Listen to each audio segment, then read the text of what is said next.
1 জুলাই 2026 থেকে নবম pay scale বাস্তবায়ন করার উদ্যোগ গ্রহণ করার জন্য মাননীয় প্রধানমন্ত্রী ও মাননীয় অর্থমন্ত্রী মহোদয়ের প্রতি বাংলাদেশ সরকারি কর্মকর্তা কর্মচারী কল্যাণ সমিতির পক্ষ থেকে আন্তরিক শুভেচ্ছা, ধন্যবাদ এবং কৃতজ্ঞতা প্রকাশ করছি। সেই সাথে আমরা দাবি করছি যে মাননীয় প্রধানমন্ত্রী মহোদয় দীর্ঘ 11 বছর পর 2টি পে স্কেলের সমন্বয় একটি পে স্কেল হতে যাচ্ছে। এই পে স্কেলে যাতে প্রথম ধাপে আমাদের শতভাগ বেসিক বাস্তবায়ন করা হয় এবং অন্যান্য ভাতা সমূহ যাতে দ্বিতীয় ধাপে বাস্তবায়ন করা হয়। তবে সেই ক্ষেত্রে যদি সরকারের আর্থিক সমস্যা থাকে বা আর্থিক কোনো অসুবিধা থাকে, সেক্ষেত্রে ভাতা সমূহকে 2 ভাগে ভাগ করেও দেয়া যায়।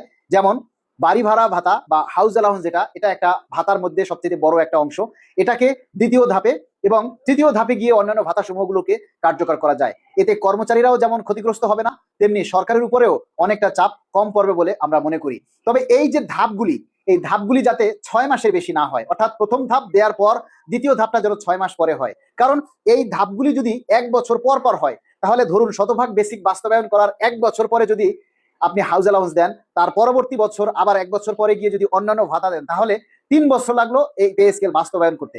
তাহলে কি দাঁড়ালো? 5 বছরের একটা পে স্কেলের পূর্ণাঙ্গ সুবিধা পেলাম আমরা মাত্র 2 বছর, আর 3 বছর পেলাম আংশিক সুবিধা। এক্ষেত্রে আসলে কর্মচারীরা খুব একটা লাভবান হবে না। এই পে স্কেলটা যখন বাস্তবায়ন হবে, তখন তারই সাথে সাথে কিন্তু দ্রব্যমূল্য বেড়ে যাবে। যদি প্রথম পর্যায়ে বেসিকের 50% দেন, তাহলে তার সাথে কিন্তু দ্রব্যমূল্য বাড়বে।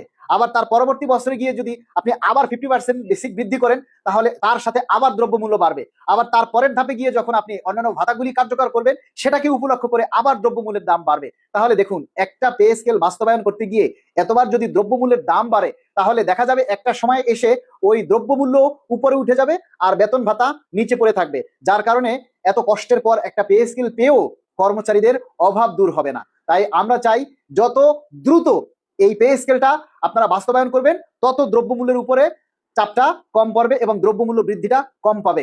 যার কারণে আমরা মাননীয় প্রধানমন্ত্রীর কাছে আকুল আবেদন জানাচ্ছি, অন্তত 2 ধাপে যাতে আমাদের এই পে স্কেল বাস্তবায়ন হয়। প্রথম ধাপে বেসিকের শতভাগ, দ্বিতীয় ধাপে অন্যান্য ভাতা সমূহ। তবে ভাতা সমূহকে ভাগ করে 2 ভাগে দিলেও আমাদের কোনো আপত্তি নেই।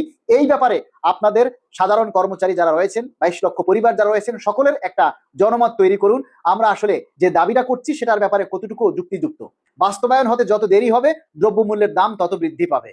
সবাই বিষয়টা শেয়ার করবেন, প্রচার করবেন, যাতে মাননীয় প্রধানমন্ত্রী, অর্থমন্ত্রী মহোদয় সহ উচ্চ মহলে সকলের কাছে আমাদের এই দাবিটা পৌঁছে যায়।